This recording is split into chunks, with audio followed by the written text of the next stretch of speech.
तो वालतुरे अजून आहे ना हयात? मग त्याला फोन द्या. अनिल बॉम्बे काल ऑफिसर. तुला काय झालं तोंड वाकडं करायला? तुम्हाला म्हणत नाहीये मी वालतुरे. आणि फोन हातामध्ये घेतल्यानंतर हॅलो म्हणायला तुमचं काय जात आहे?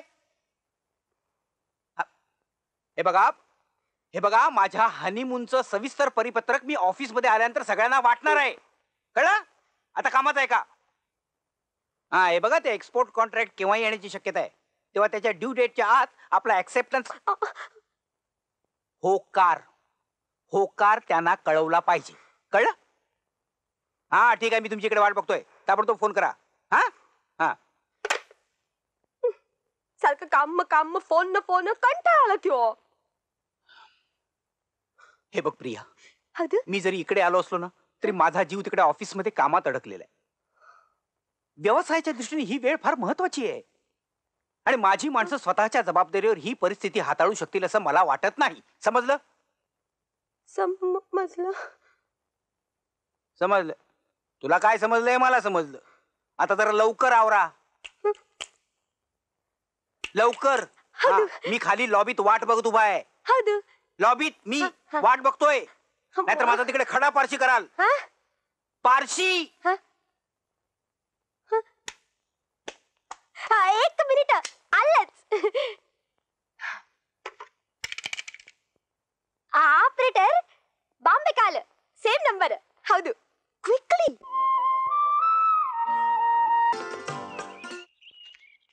हो मेहरबान, कुठे निघालात? हा आज जायची परमिशन नाही आहे. अहो सरकारी नोकरी आहे. पार्सल योग्य त्या माणसाच्या हातात पोचतंय का नाही ते पाहायला हवं. हो आम्ही पण सरकारी नियम पाळतो. आतल्या माणसा पातूर तुम्हाला जाता यायचं नाही. मग हे पार्सल परत घेऊन जाऊ का पोस्टात? अहो कशाला, आम्ही आहे की ड्युटीवर. द्या ते इकडं, आम्ही देतो नेऊन.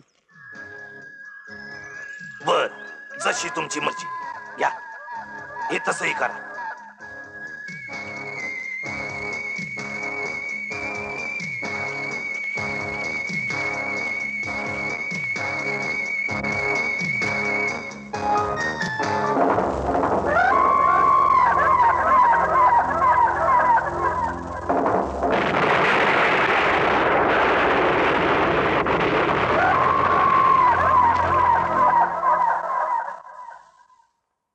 बापरे उशीर झाला.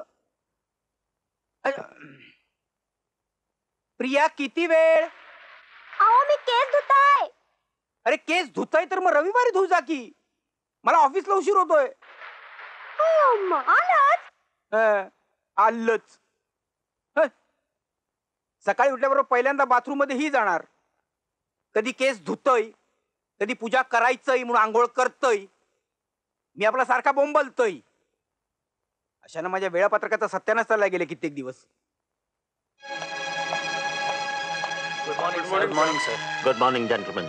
Please be seated. आपण इतर कुठल्याही बाबतीत बोलण्यापेक्षा सरळ मुद्द्यावर येऊया.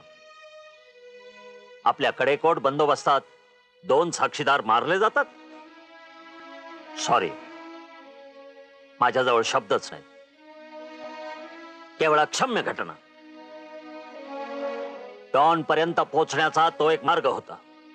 लक्षात ठेवा, या 3 पदरी रस्त्याचे 2 मार्ग आता आपल्याला बंद झाले आहेत केवळ आपल्या हलगर्जीपणामुळे. आता फक्त एकच मार्ग शिल्लक आहे. असं काय करतोय? निवड डोसं खूप आवडतंय ना. तुम्हीच तर मला तसं सांगितलंय.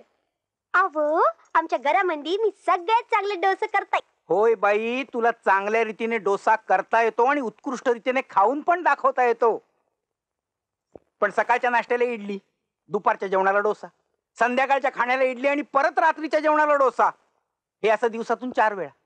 आणि आठवड्याचे दिवस किती? 7. 7 गुणिले 4. हे असं वर्षानुवर्ष चाललं तर माझं काय होईल?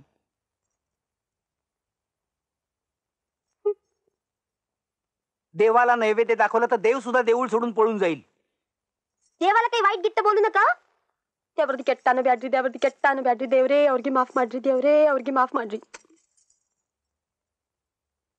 झालं? हे सगळं करून झालं?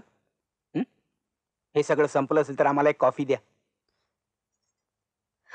नाहीतरी उशीर झालेलाच आहे. ऑफिसमध्ये जाऊनच ब्रेकफास्ट घेईन. ड्रायव्हरने गाडीमध्ये बॅग ठेवली का? हौदू.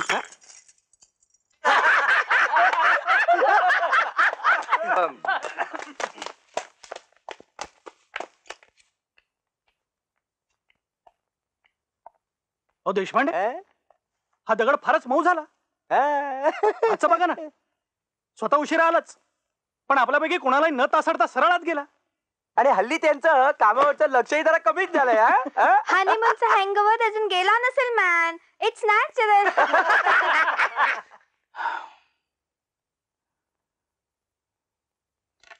शेळके, इकडे. काय साहेब?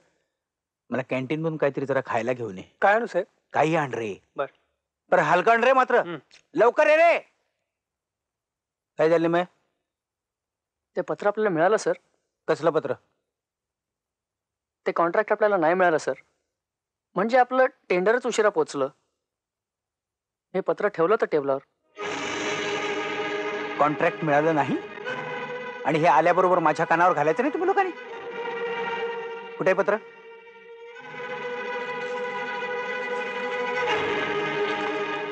हे बघा पत्र. तुम्हाला किती वेळा सांगितलं की महत्वाची कागदपत्र तुम्ही स्वतः माझ्या समोर घेऊन येत जा. मागच्या वेळी तसंच केलं होतं सर, पण आपणच सांगितलं की आपण येण्याआधी टेबलावर पाहिजे म्हणून. मला आडवं लावण्यापेक्षा वेळेचं महत्व ओळखून वागायला शिकाली मये. गेली 5 वर्ष मी हे काम करतोय. तुम्हा लोकांचा हलगर्जीपणा नाडलाय मला. त्या तारखेविषयी वेळेवर का सांगितलं नाही तुम्ही लोकांनी मला? सर, आपण तेव्हा हनीमूनला गेला होता आणि आपल्या मिसेसनी फोन करून मुद्दाम कळवलं होतं की फोन बिन करू नका म्हणून. ठीक आहे, ठीक आहे, कळलं. जा जा जा, तुम्ही जा. Yes sir. आणलंस? काय आणलंस?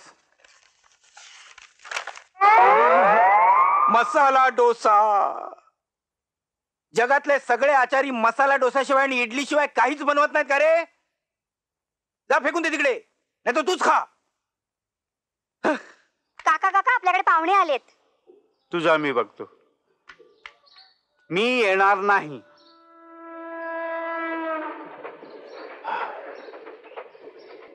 नाही पण बापूराव, एकदा सांगितलं ना, मी येणार नाही. साधे सरपोतदार सुद्धा प्रतिज्ञा मोडत नाहीत. मी महासरपोतदार आहे. मी प्रतिज्ञा मोडली तर ते पाप ठरेल. मला ते जमणार नाही साहेब. पण मी कोणत्या परिस्थितीत सापडल्याचा विचार करा जरा बापूराव. त्याला काय करणार? जो माणूस या पृथ्वी तलावर आलाय तो कधी ना कधीतरी जाणारच. मी सुद्धा कधी ना कधीतरी रिटायर होणार होतो, निवृत्त होणार होतो. पण यावेळी मला तुमच्या सहाय्याची, मार्गदर्शनाची आणि प्रेमाची अत्यंत गरज आहे. हा शेवटचा मुद्दा वादाचा आहे. इडली आणि डोसा खाऊन पोटाचा तंबू झालाय बापूराव. निदान ती पदार्थ शिकून तयार होईपर्यंत तरी चला. स्वयंपाकघरात लुडबुड केलेली मला चालत नाही. मालकाला दटवता येतं, पण मालकीणबाईनं कोण सांगणार स्वयंपाकघरात येऊ नको म्हणून? मी सांगतो ना, ती अजिबात फिरकणार नाही. पण नाही बापूराव, मी पण आणि परंतु ऐकायला इथं नाही आलोय. मी तुम्हाला घेऊन जायला आलोय. थालीपीठ घ्या. वहिनी, जी साहेबांच्या थालीपीठावर लोण्याचा गोळा वाढा. बरं. थालीपीठ आणि लोणी? नाही, पण तुम्ही यायचं कबूल केल्याशिवाय मी अजिबात हात लावणार नाही.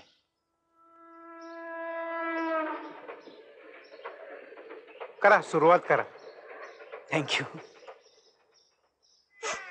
अण्णा, खरंच माझ्या लग्नाचं गायक केलं.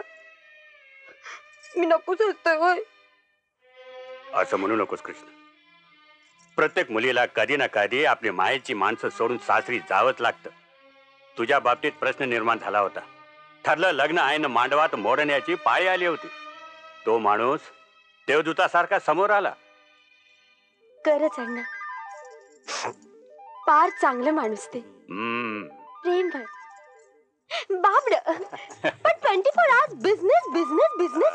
कंटाळलं किंवा अगं असणारच की तसं कृष्णे.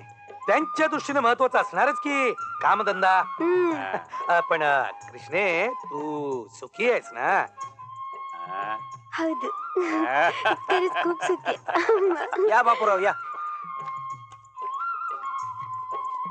इकडे अनिल. हो, नमस्कार. आपण अय्यो, दादा तोरला. कसं ओळखणार हो तुम्ही आम्हाला? त्याचं काय झालं बघा, लग्नाच्या रात्री आम्ही वेळेवर येऊ शकलो नाही बघा बंगलोरहून. लग्नानंतर 2-3 दिवसांनी भेटायला आलो, तुम्ही गेलो होतो बघा तिकडे ते हनीमूनला. अय्यो. अच्छा असं होय.